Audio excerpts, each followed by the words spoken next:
Buenas tardes, estamos en una nueva edición de las entrevistas políticas en el país. Hoy con una persona que no es precisamente un político, pero sí ha estado muy vinculada a la actividad pública y con mucho impacto por sus decisiones en las decisiones políticas de la última década, con el doctor Gilbert Muñoz. Buenas tardes. Buenas tardes. Comparte tal vez esta afirmación de que es usted un fiscal muy político, que ha tenido mucha relevancia en la política. Bueno, en cierta medida no, porque es importante referir de que el fiscal, cualquiera que sea el perfil que tenga, el perfil de un verdadero fiscal es que debe cumplir con lo que establece la Constitución y las leyes. Evidentemente, que existan algunos casos que provoquen un impacto y consecuencias políticas es diferente. Nosotros los fiscales no escogemos los casos se nos asignan por sorteo o se nos asignaron por sorteo en determinados momentos, así como tampoco cuando me tocó ser fiscal departamental de Tarija, los casos que se puedan suscitar dentro del ámbito público que puedan impactar en la sociedad, pues es algo que necesariamente, si es un conflicto penal, pasa por el Ministerio Público, al cual no se puede dejar de cumplir con los principios que rigen la función pública, que es el tema de la publicidad y la información para cumplir con el control social. Gilbert Muñoz es joven todavía, pero tiene una larga trayectoria en el Ministerio Público. Después me va a contar exactamente cómo está en este momento, en su etapa como fiscal de materia, después fiscal anticorrupción, donde se hace, digamos, muy conocido para el gran público, precisamente con el caso Involsur. Usted firma la acusación que a la postre supone la suspensión de Mario Cossío.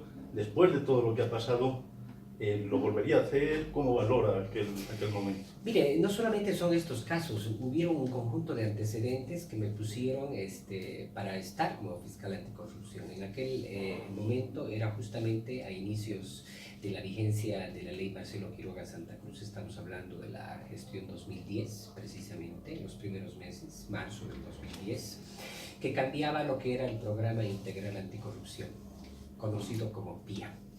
Entonces, ya antes de ello habíamos conocido varios casos trascendentes que habían revolucionado, si vale el término, el mundo jurídico en Tarija, de los cuales estuve a la cabeza y que se esclarecieron favorablemente. Voy a solamente mencionar entre ellos, por ejemplo, el caso Coset, que ustedes recordarán, de que hubieron varios temas de corrupción privada, no podríamos decir pública, pero sí corrupción privada, delitos de orden público, que terminaron afectando a una cooperativa de servicios telefónicos de Tarija, que hasta la presente fecha no se ha recuperado de semejante ataque a los intereses económicos que podía tener esta cooperativa por parte de quienes la dirigían en su momento.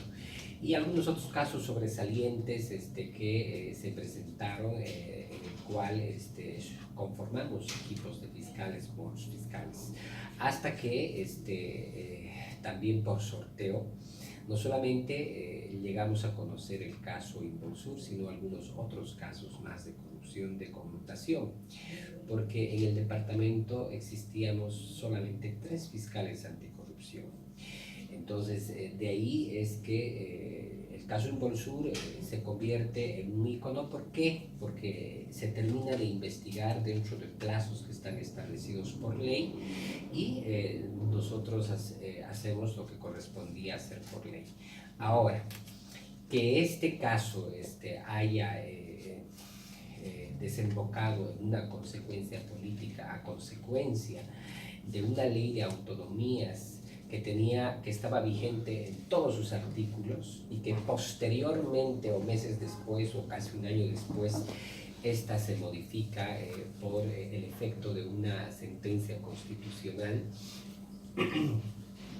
de inconstitucionalidad a algunos artículos de la ley. Ese es otro tema que no le corresponde, obviamente, que no le correspondía en ese momento al Ministerio Público ni a un fiscal determinado tomar en cuenta, porque quien acciona con un recurso de inconstitucionalidad, lo hace considerando y pensando de que hay algunas normas que no guardan una sincronía con lo que es la Constitución Política del Estado.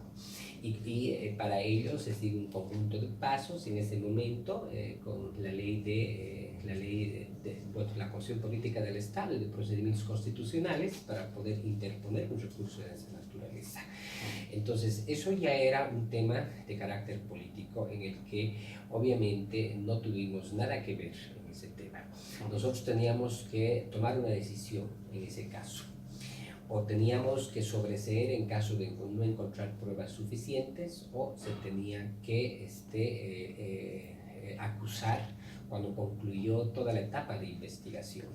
Y sostuvimos de que sí se encontraron todos los elementos de prueba para sustentar una acusación que se determinó por parte de un tribunal una absolución en primera instancia, pero que después fue revocada esa sentencia por el Tribunal Superior, vale decir, de que se la dejó sin efecto esa absolución. Son temas que hacen a lo que es el funcionamiento del sistema penal boliviano, en donde obviamente está integrado por lo que es el órgano judicial y el Ministerio Público. Entonces ambas instancias se convierten en preponderantes en este tema como partes del sistema, y obviamente las partes, para decir quién se considera víctima en ese entonces, la gobernación del departamento de Tarija y el Estado boliviano, que también actuaron e interactuaron en ese tema, conforme se ha podido, y hay registros de ello, ¿no? La gobernación también hizo lo suyo, también apeló, se adhirieron a los recursos planteados por el Ministerio Público, etc. ¿Por qué? No solamente porque la ley les manda a hacer ello, sino porque también encontraron, y me imagino que algún portavoz de esa institución debió haber respondido ante tal situación, encontraron también que habían elementos que nos llevaban a que se tenía que continuar con ese proceso. Posteriormente yo tengo entendido que vinieron 2 o 3 casos más en que el ex gobernador del departamento de Tarija fue sentenciado por delitos de corrupción, y que para evitar pagar o asumir las consecuencias de estas sentencias en los procesos, pues decide fugar a la República del Paraguay. ¿Recibió algún tipo de presión en aquel momento en el que había que sobreseer o acusar, precisamente porque finalmente fue absuelto en primera instancia, se eliminó los artículos del Código? Es importante manifestar lo siguiente. Antes del 2010 existía el Programa Integral Anticorrupción, a través de una ley también especial que no era completa, que no recogía lo que estaba en los tratados y convenios internacionales de lucha contra la corrupción, que Bolivia los había tomado como leyes especiales. En esos tratados y convenios internacionales, incluso que datan de 1998, por ejemplo, el de la OEA y el del 2005 de las Naciones Unidas, que nuestro país las asumió como leyes ya propias, en donde obliga al Estado boliviano, estos convenios internacionales, a crear mecanismos, instrumentos y normas jurídicas que le permitan al Estado poder afrontar con mayor eficacia y eficiencia los procesos de corrupción.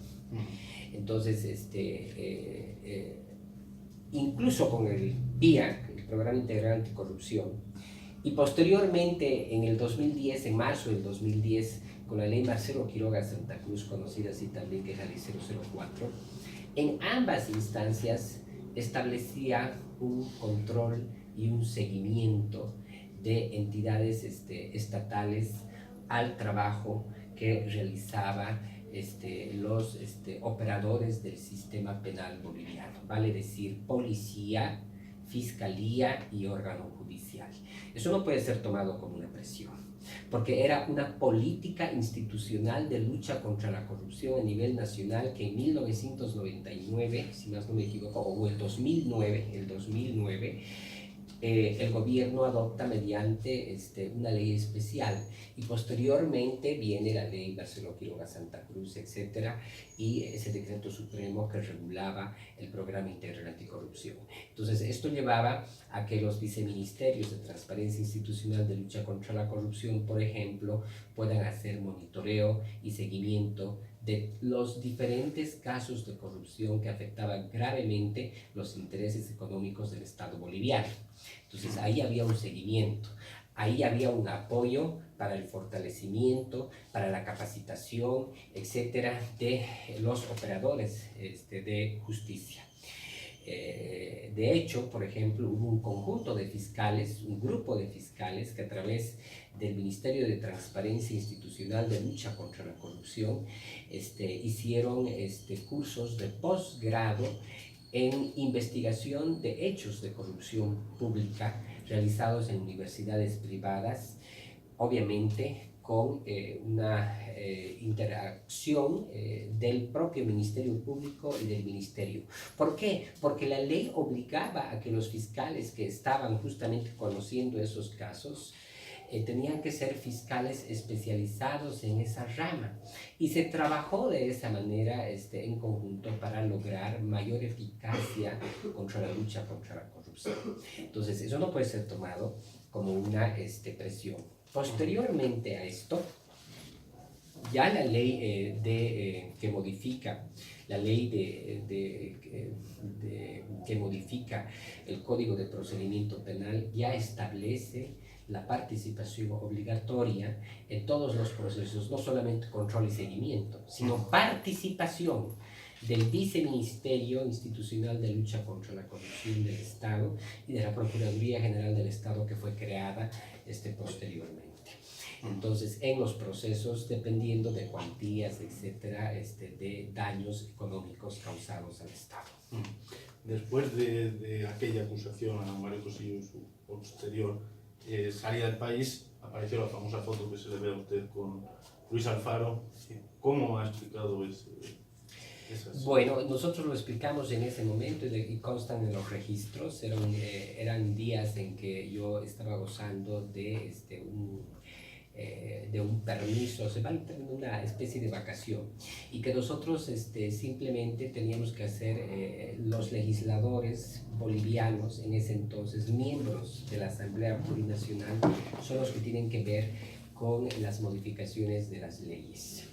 Entonces, justamente en 2012 se publica la nueva ley del Ministerio Público. Entonces es importante, por ejemplo, que haya una interacción o sea, no es posible que los asambleístas, en este caso plurinacionales, puedan tomar aspectos para modificar una ley sin tomar en cuenta la apreciación de quiénes son los operadores, ni sus experiencias, etc. Para esto le voy a dar un ejemplo.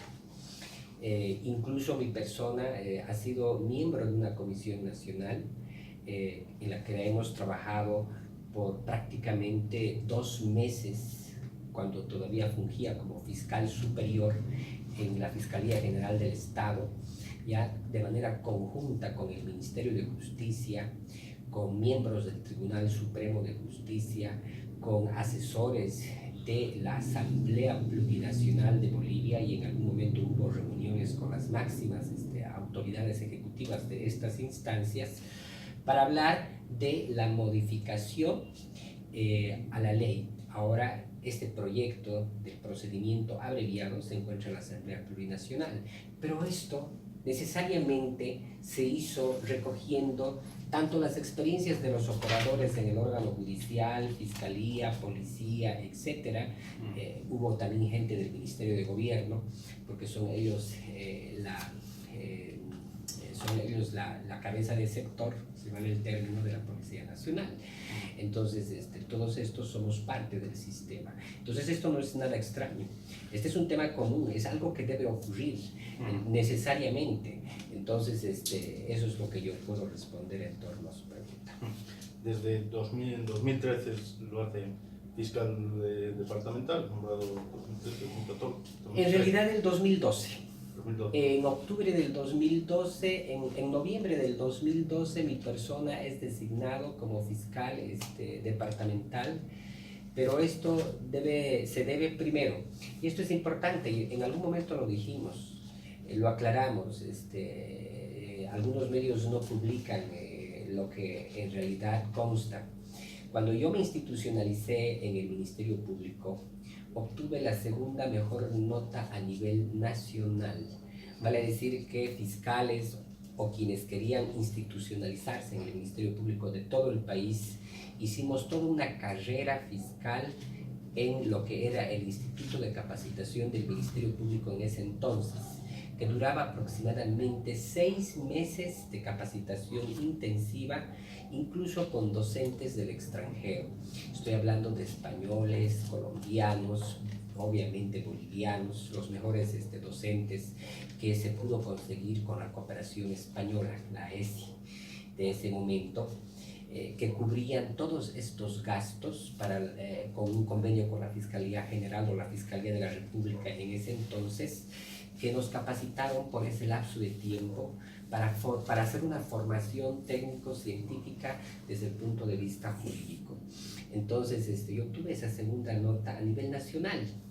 Entonces, eso consta en los registros. Y en el momento en que el doctor Ramiro Guerrero, que es el ex fiscal general del Estado, toma esa decisión, era porque en el departamento de Tarija, el fiscal que tenía mayor antigüedad en temas de institucionalización y además con este tema de tener conocimiento y la base de datos y los registros, porque eso constan en los files personales que existen de los fiscales de que mi persona había tenido este tipo de rendimiento. Es más, yo hice pasantías en el Departamento de La Paz como la última fase de capacitación en este tema, donde obtuve la nota más elevada de todo el país en temas de práctica, en temas ya de debate jurídico, si vale el término, y de redacción y un conjunto de otros aspectos que hacen al trabajo de los fiscales. Entonces, considero de que esa decisión de la designación realizada por el entonces fiscal general del Estado, mucho tuvo que ver con estos motivos. ¿Qué sería lo más complejo a lo que se ha tenido que enfrentar desde ese momento hasta que deja la fiscalía en 2018? En realidad han habido varios temas complejos. Uno de ellos ha sido de cambiar una visión anquilosada que existía aún todavía en el Ministerio Público. No se había logrado para empezar, captar recursos necesarios para que una institución pueda responder a una realidad. Yo tengo que hablar esto de una manera general, porque solamente así se va a entender. Allá por la gestión 2012, y ustedes lo van a poder corroborar, por ejemplo, la ley 348 no existía todavía. Entonces, la ley de protección de toda forma de violencia contra las mujeres no existía. Entonces, esa ley se publica y entra en vigencia justamente en esos momentos. Y mire, de ahí, toda la carga del Ministerio Público, incluso hasta la presente fecha, tengo entendido, ascendía solamente de ese tipo de casos a un 60%. Entonces, imagínese usted, el Ministerio Público de antes tenía 60% menos casos que conocer y que hacer frente y dar respuestas a la sociedad que tenía los conflictos por temas de violencia familiar y violencia hacia las mujeres en todas las formas que están establecidas en esa ley especial. Esto de por sí ya era un gran reto. Y otro gran reto también que se tuvo es el tema de la lucha contra la trata y tráfico de personas. En menos de 3 años se modificó en 3 oportunidades la ley de trata y tráfico de personas. Obviamente que esto respondía a tratados y convenios internacionales y el Estado llegó a ser más perfectible con la última modificación de la ley. Y esto era difícil porque el departamento de Tarija como tal, yo lo informaba permanentemente, pese a ser el departamento de territorio más pequeño que Chuquisaca, por ejemplo, que Potosí, y tener menos población que Chuquisaca, que Potosí y que Oruro, tenía más cantidad de delitos en el departamento. Y se debía justamente, ¿por qué? Porque éramos un departamento que tuvo el boom del gas, un primer aspecto que hizo que haya una migración del interior del país hacia Tarija. Y eso también determinó el crecimiento del departamento de Tarija en los últimos años.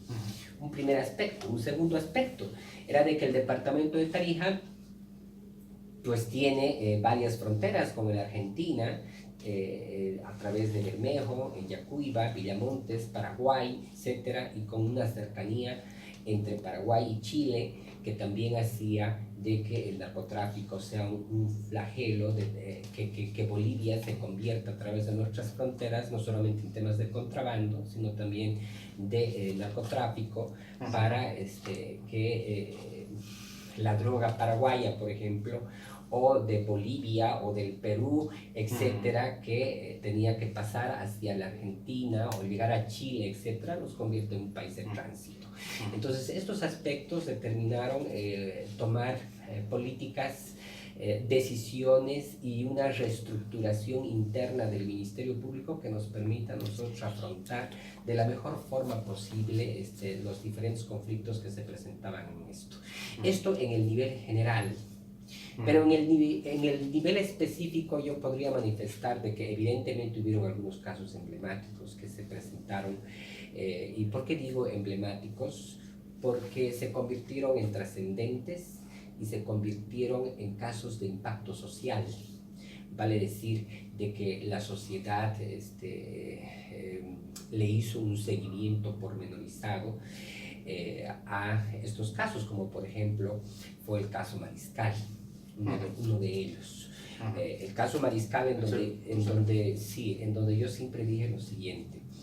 En ese momento, cuando el caso ocurrió, lo que hicimos es conformar un equipo de fiscales que se encargaron de realizar todas las diligencias necesarias de investigación, y también denunciamos de que hubieron equivocaciones en las actuaciones policiales, y denunciamos esas equivocaciones policiales incluso al propio Comando General de la Policía,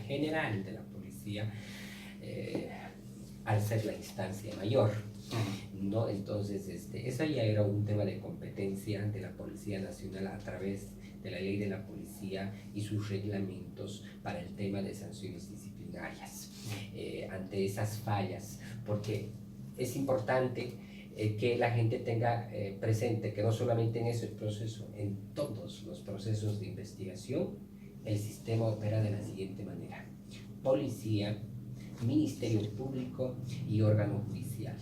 Estos son los 3 actores fundamentales, y con la modificación que se está proyectando ahora para modificar el procedimiento penal, estos 3 actores como parte del sistema siguen siendo los mismos.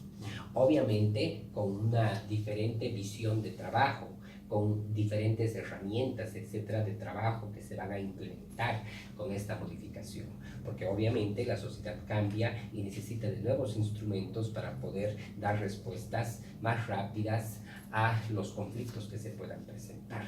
Entonces, eso se trabajó de esa manera. Pero si en algún momento se sospechó de alguien en concreto, o se presumió o existió la probabilidad de esta situación, de que habían personas identificadas como posibles responsables de la desaparición de Osvaldo Mariscal, que es su verdadero nombre, más conocido como Cristian, al final de la investigación los fiscales pues determinaron de que no habían las suficientes pruebas para sustentar en un juicio esta situación. El caso Mariscal, nosotros hemos hecho un seguimiento bastante exhaustivo porque ha trabajado aquí con nosotros y realmente hay una cadena de errores que le podría preguntar porque realmente quién se hace responsable, por ejemplo, o sea, se identifican 13 huellas de sangre en la casa donde se le ve por última vez, sin embargo nunca hay un veredicto de eso porque en el tránsito se pierde. ¿Qué pasó en eso? Bueno, en realidad lo que se hizo fueron utilizar, ahí entró el Instituto de Investigaciones Técnicas Científicas de la Policía. ¿Ese era el procedimiento? ¿Tenía que entrar? Podía entrar esa institución o podía entrar también el Instituto de Investigaciones Forenses del Ministerio Público. Lo que yo tengo entendido por el informe recibido por los fiscales, que estaban a disposición de manera más inmediata los funcionarios del IPU. Entonces ellos fueron los que realizaron el trabajo. Y lamentablemente algunos de los encargados del procesamiento de las evidencias, miembros del ICUT, cometieron algunas equivocaciones en esa situación. Y es eso lo que nosotros denunciamos. Y lo denunciamos públicamente no por un tema de que nos queremos lavar la mano o nos queríamos lavar la mano como Ministerio Público en ese momento. Porque cuando encuentras una irregularidad, pues debes ponerla a conocimiento de las instancias superiores. Eso es lo que establece la ley. Entonces, y se ha realizado eso. ¿Hay un informe del ICUT sobre esas manchas de sangre? Hay un informe de que se encontraron, que yo recuerde, diferentes manchas que nos hacían presumir que podrían ser de sangre o que también podrían ser alguna otra cosa que no sea sangre. Y lo que se ha tenido, según recuerdo yo en esta investigación, es que días antes estaban haciendo trabajos de remodelación y de construcción en esa vivienda. Eso es lo que yo recuerdo. Entonces, cuando ya se tienen que hacer algunas pruebas de ADN para determinar si realmente esas manchas encontradas le pertenecen tanto a alguna de las personas que estaban en el proceso en ese momento implicada o que le pertenecerían a Osvaldo Mariscal, el resultado fue negativo. No es que no hubo un resultado, fue negativo. Por eso es que este fue un fundamento, un basamento que yo recuerde, creo, de los fiscales para no sustentar el tema de la acusación. Pero hay otro elemento también. Lo que yo recuerdo, y con esto creo que puedo concluir con el tema Mariscal, porque para empezar, como fiscal departamental, no fui el que asumió la dirección funcional de la investigación. Lo hizo un equipo de fiscales. Evidentemente, entre mis facultades estaba el realizar seguimiento, y eso es lo que hicimos. Hicimos varios instructivos de seguimiento al equipo de fiscales, porque también había ya un seguimiento de una dirección nacional de la Fiscalía General del Estado, porque la ley así lo establece. Yo quiero ponerles en el contexto.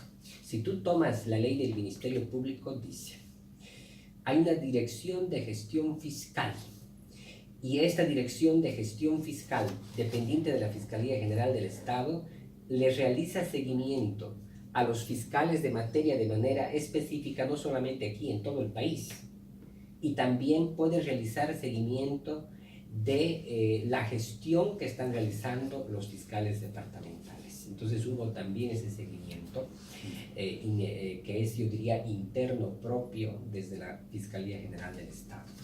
Entonces se produjo esa situación, como se produjeron en diferentes casos, o en todos los casos que podían ser considerados de relevancia y de trascendencia y de connotación social y también departamental o nacional.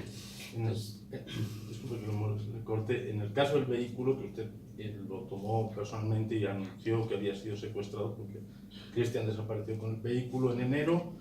En agosto había un reporte del PSISA que indicaba que habías cargado gasolina, y hasta el siguiente año que se filtra un informe de la ANH, Plus TV, no se secuestra ese vehículo, sin embargo había un informe desde agosto.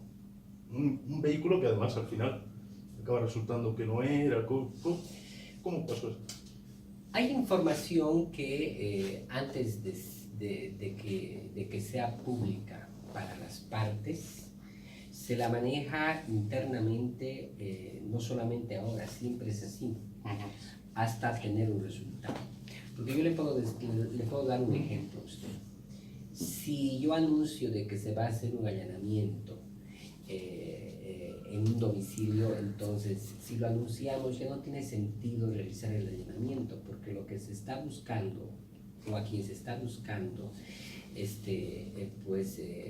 sucede que ya no podemos tener un resultado.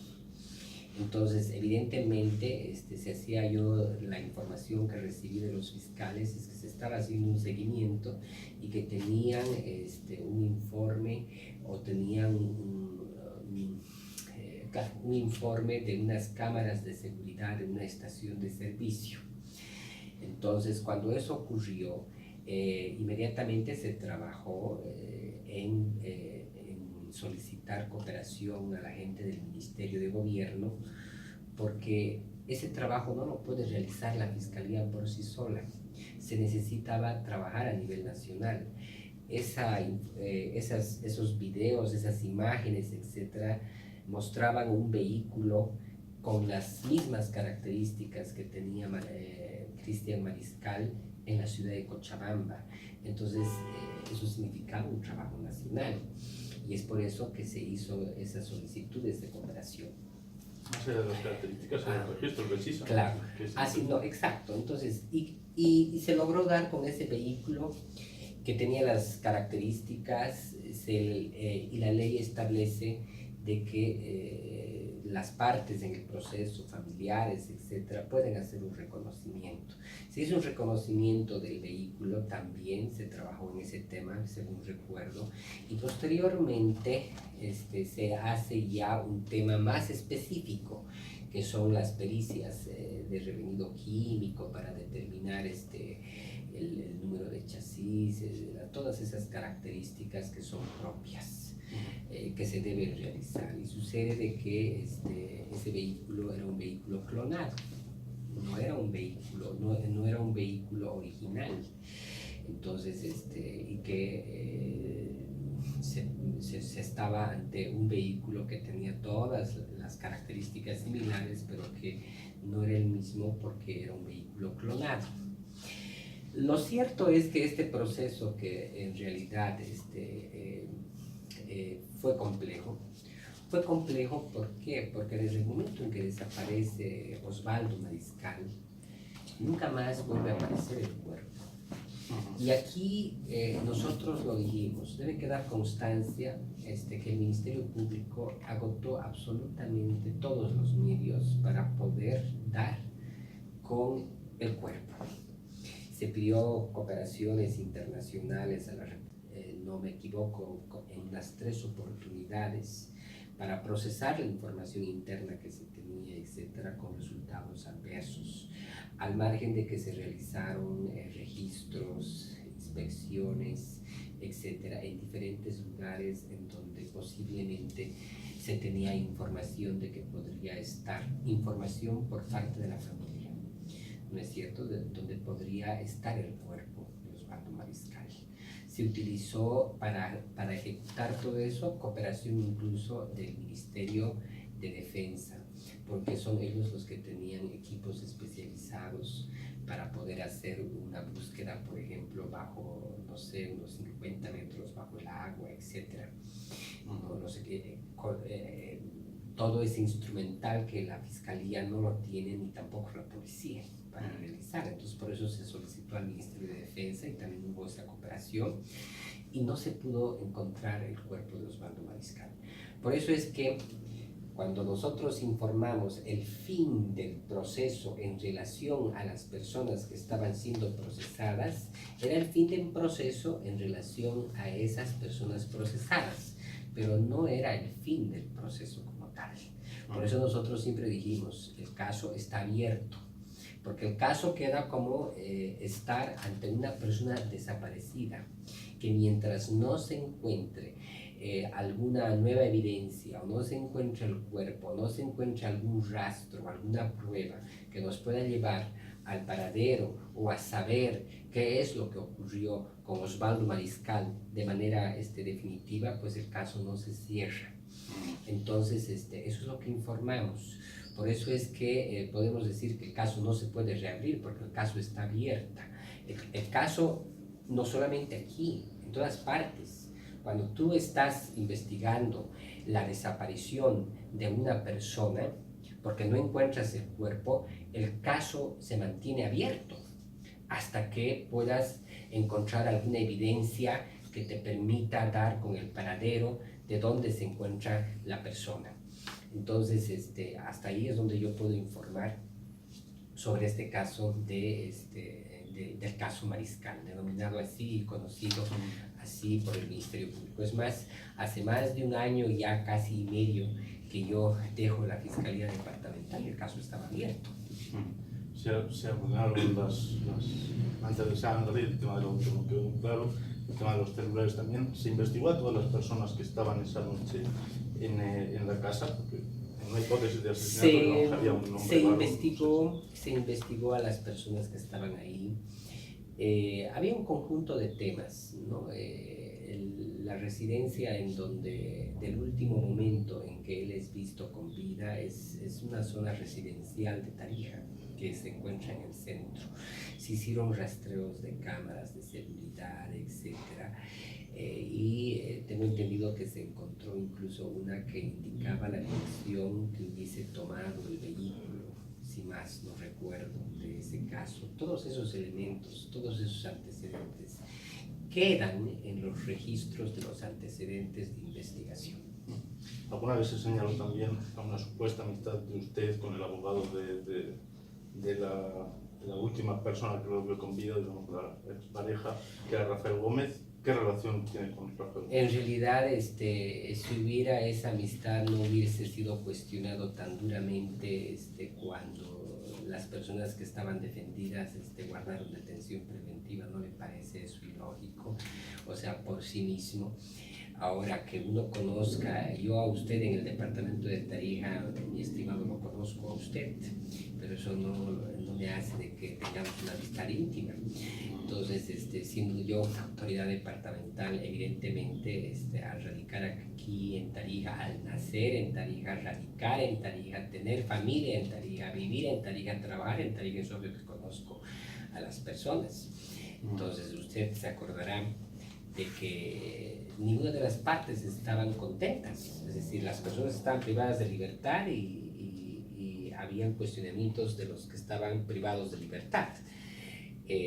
Por otro lado, el abogado de la víctima, que no estaba conforme con los resultados de la investigación que realizaban los fiscales, también no estaba conforme, y ahí estaban todas las observaciones que podían hacerlas públicamente, y las hicieron en su momento. ¿Tienen una hipótesis sobre lo que pasó en el caso Mariscal? En realidad, sí es algo que es una pregunta bastante complicada. No fui el director de investigación de este caso, pero evidentemente me preocupó bastante el caso, porque primero que había la demanda de una familia, ¿no? Entonces, como seres humanos, nosotros, más allá de ser servidores públicos, etcétera, pues tenemos que guardar correspondencia con el sentimiento y el dolor que pueden sentir, no solamente en este caso, todos los casos. Hay una suerte de comprometer incluso las sensaciones que uno tiene, ¿no es cierto? Los sentimientos que uno tiene en los casos, porque es complicado cuando no puedes dar un resultado claro, evidentemente, pero este resultado, repito, no dependía ya ni del Ministerio Público ni de la policía. ¿Por qué digo esto? Porque se habían agotado todos, o sea, ¿qué es lo que no se hizo en realidad?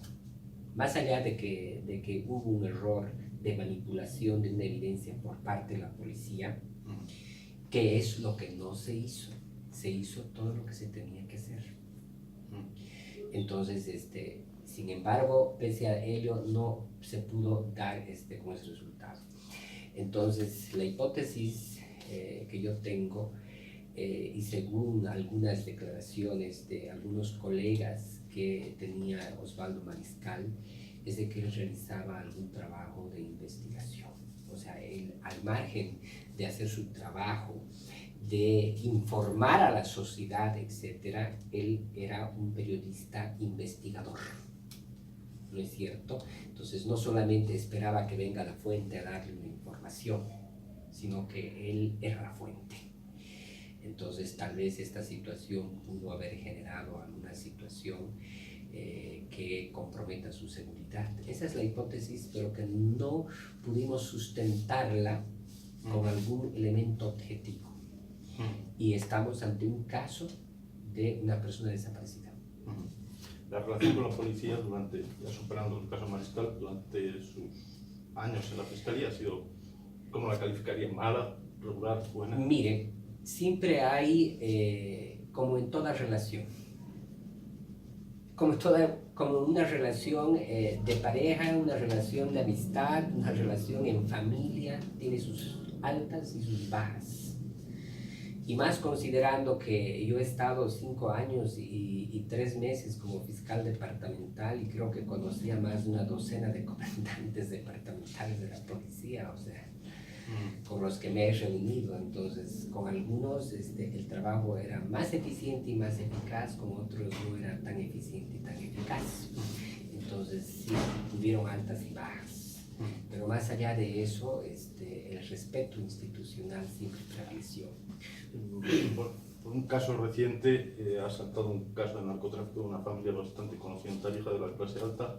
Algunos de los imputados, una de las imputadas ha sido colaborador suyo.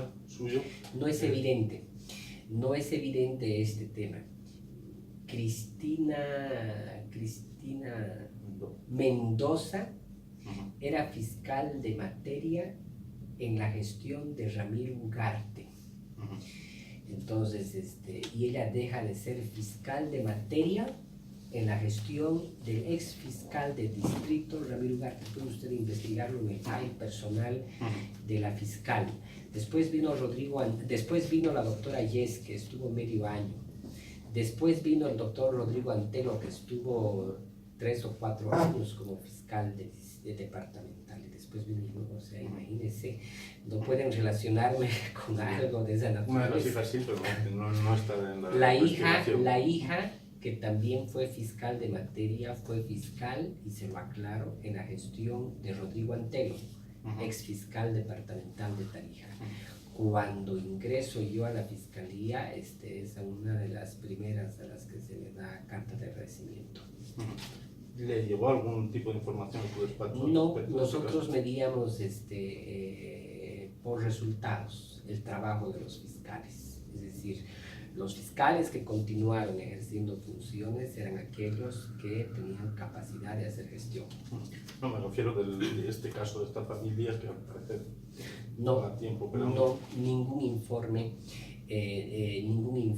y tengo entendido yo, al menos por la información que leí, que este caso se originó por un informe de inteligencia de la policía. Entonces era la policía la que tenía que hacer un informe de inteligencia en relación a este tema, o cualquier persona que se considerara dañada, digamos, en un caso determinado, ¿no? Pero no, nosotros no recibimos, y eso está totalmente documentado y consta en los registros de la Fiscalía. En 2018, ya llegando hacia el final, estamos pasando un poco de hora, en 2018 es promovido a fiscal superior. ¿Es un despido indirecto? ¿Cómo lo vivió usted? Y si hay alguna causa, digamos. En realidad, no. Nosotros los fiscales superiores, los que son fiscales superiores, tienen que tener los mismos requisitos para ser fiscal departamental y se convierten en brazos de apoyo y asesoramiento directo del fiscal general del Estado para los juicios de responsabilidades penales y otros que instruya de manera directa el fiscal general del Estado. Y en el caso concreto, mientras me tocó ser fiscal superior, estuve trabajando en diferentes casos en el departamento de Santa Cruz, por instrucciones directas del fiscal general en temas de juicios de responsabilidades, en el caso de el famoso caso Quiborax, por ejemplo, en los casos que implicaban a varios expresidentes de la República, del Estado boliviano, exministros de Estado, procesos de reforma educativa, Orbisac, que implicaba a exfuncionarios de las Fuerzas Armadas, etcétera, donde se encontraron elementos de diferentes daños económicos al Estado, o como legitimación de ganancias ilícitas de la familia Marinkovic, etcétera. O sea, casos realmente de connotación nacional que presuntamente, y que en algunos casos no presuntamente, porque ya hay sentencias, ¿no? Le causaron graves daños económicos al Estado boliviano, y ahora estamos en reparación de daños, como el caso de los misiles chinos, etcétera, en el que hay varios millones del Estado comprometidos por la destrucción, por la entrega y destrucción de unos misiles chinos a los Estados Unidos. Entonces esos temas, cooperamos en esos temas, estuvimos trabajando en eso, pero además estuvimos trabajando como docente capacitador de los fiscales de materia de todo el territorio nacional, y esto fue incluso antes de que yo sea fiscal departamental. Cuando yo era fiscal de materia ya era docente de la Escuela de Fiscales, cuando era fiscal departamental también como fiscal superior. Fue un tiempo en el que se abrieron, se cerraron algunos casos del exalcalde Óscar Montes, por ejemplo. ¿Se descarta algún tipo de presión por ese? No, en absoluto. En realidad, cuando yo dejo la Fiscalía Departamental, esos casos, algunos de los casos quedaron en etapas de juicio. Entonces, cuando yo ya dejé de ser fiscal departamental, entonces con los fiscales que vinieron después, etcétera, ahí es en donde tengo entendido que un juicio, por ejemplo, que se tenía, resultó absuelto. En algunos otros casos tengo entendido que planteó prescripciones, vale decir que ahí nadie gana. Ahí vale decir de que el paso del tiempo hace de que los delitos por los cuales se procesa a alguien prescriban por el paso del tiempo. Y eso no es responsabilidad, no fue responsabilidad del Ministerio Público ni del órgano judicial, porque no hubieron demandados, sino que las responsabilidades fueron de quienes hicieron las denuncias mucho tiempo después, supuestamente, de que hubieran ocurrido algunos hechos, porque ahí, le digo, ahí no hay ganador ni perdedor con la prescripción. ¿No?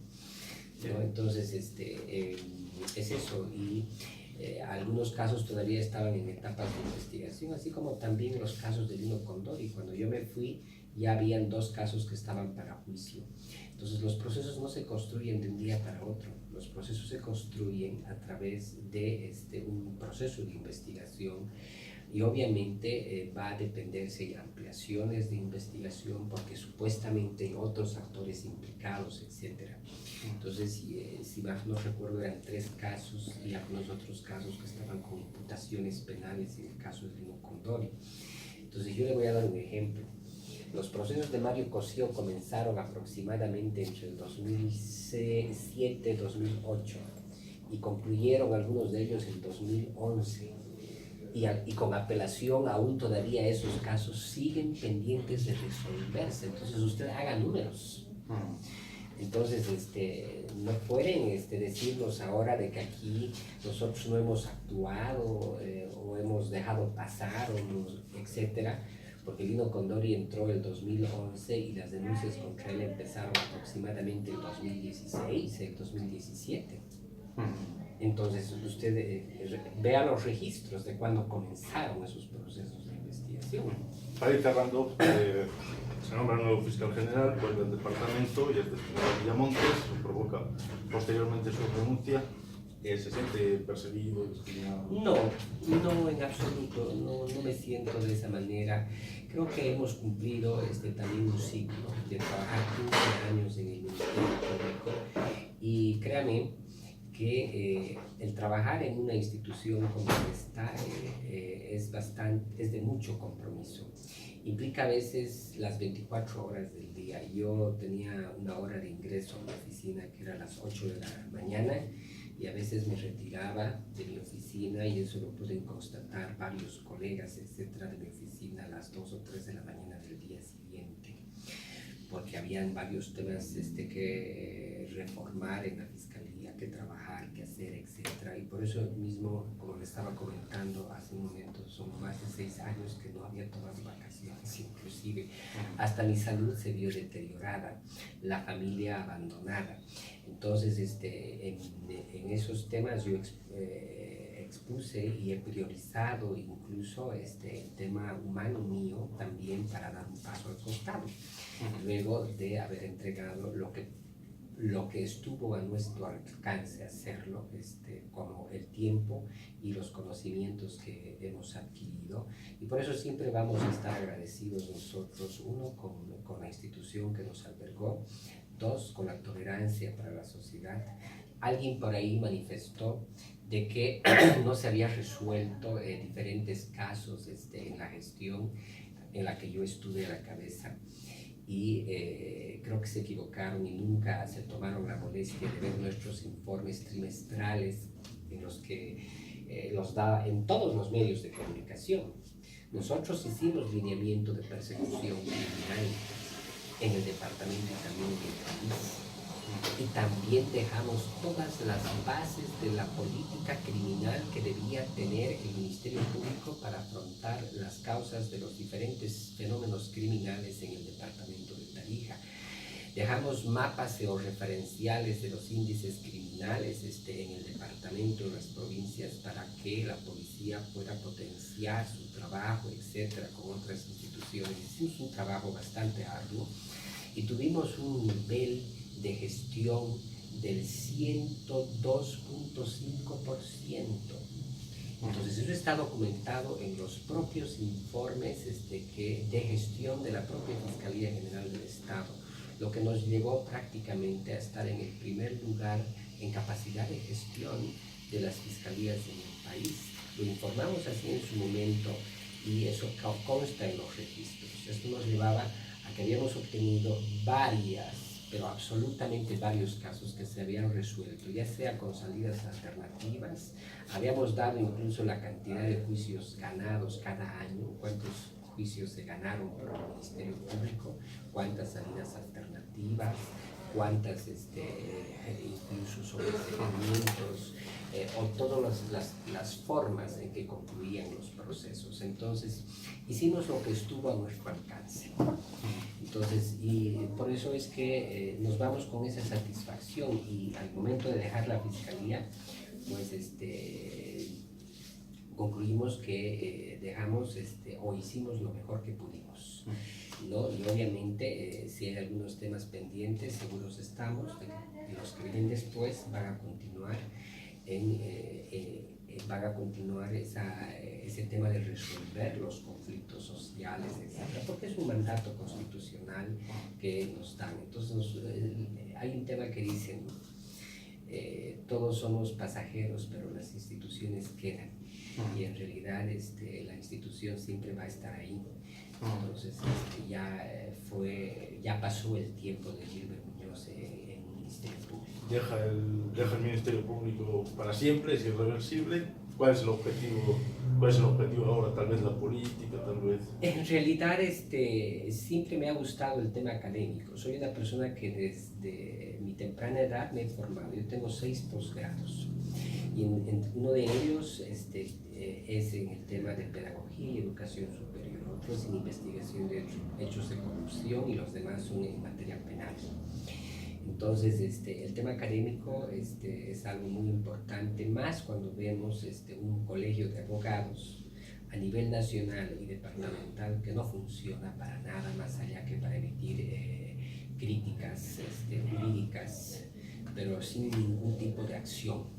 o sea, de formación a los abogados y de devolverles a los abogados, de alguna manera, los aportes que realizamos todos los abogados a los colegios de abogados, etcétera, porque hay aportes económicos, pero no hay ninguna devolución siquiera en actualización normativa. Entonces eso es terrible para un colegio de abogados que en realidad les ha llevado al fracaso total de poder tener incluso alguna expresión que pueda significar que se pueda tomar en cuenta, inclusive la opinión de ellos cuando no hay ningún tipo de gestión para mejorar el nivel de los abogados. Y más cuando vemos de que hay nuevas leyes, no solamente en el tema penal, en diferentes temas, en los que los abogados a elección decidan escoger en qué especializarse, pues puedan estar en la vanguardia, ¿no es cierto? Y puedan responder a las expectativas que tiene la sociedad en su conjunto. Entonces, por ahora, uno de los temas que más me interesa es el tema académico y de por ahí también brindar asesoramiento a aquellas personas de escasos recursos. Porque cuando yo comencé mi formación, yo fui defensor de oficio. Siempre mi capacidad fue atender a las personas de bajos recursos económicos, asesorarlos. Y por ende también fui después, posteriormente, defensor público, es decir, defensor del Estado de Bolivia, para aquellas personas que no tenían recursos para pagar. Esa fue mi escuela, además de trabajar en el órgano judicial como secretario y también conocer la función que tenía el órgano judicial. Entonces eso nos ha permitido a nosotros tener un diagnóstico total y general de lo que es el sistema. Sabemos cómo opera la policía y el resto de los miembros del sistema. Entonces eso obviamente no puede ser desperdiciado. Como no podría ser desperdiciado que soy uno de los proyectistas, ¿no es cierto?, del nuevo procedimiento penal que ya está en la Asamblea Plurinacional de Bolivia. Gracias, doctor.